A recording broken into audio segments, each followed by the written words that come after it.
Hello, I'm Denis Ram, a lawyer at Shim Law. Today we're going to discuss breaches of contract and what your options are if you've suffered from a breach of contract. A contract can be written, oral, or implied based on the actions of the other party. If the other party fails to perform their obligations, you may be entitled to sue them for a breach of contract. If you're the party who suffered a loss because of a breach of contract, you can sue the other party through what's called a civil lawsuit. In a civil lawsuit, as the person suing, you are the plaintiff, and the person you're suing is the defendant. Before you take any legal actions though, there are steps you can take beforehand. The first is to try and settle the matter outside of court. When you're trying to settle the matter outside of court, it's important to raise the severity of the situation, what breaches occurred, and what remedy you're looking for from the other side.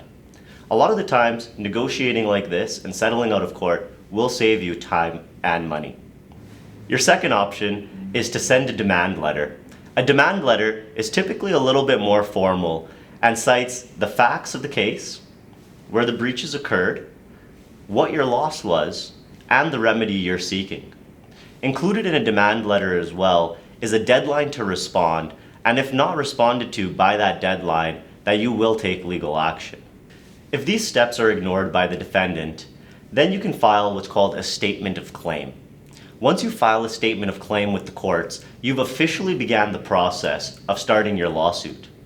Once you've filed your statement of claim, you serve the other side, and then they have typically within 20 days to respond. Just make sure you file your statement of claim within 2 years of the breach of contract, or within 2 years of you knowing of the breach of contract. This deadline is important.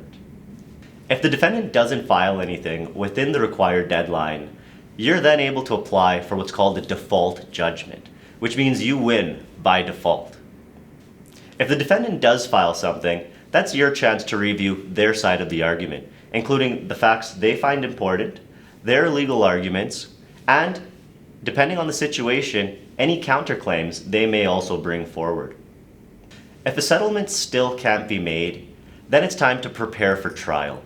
This is where you gather all the relevant facts, relevant evidence, determine your legal strategy, and figure out what you're going to say when it's your time in court. Trials can last anywhere from a few hours to a few days to a few weeks, depending on the complexity of the matter. It's important to be prepared for these, as it's really important you get it right the first time. If you have any more questions or you'd like help with your own breach of contract, feel free to reach out to me directly by email at dram@shimlaw.ca or give me a ring at 587-391-5615. Thanks so much and see you next time.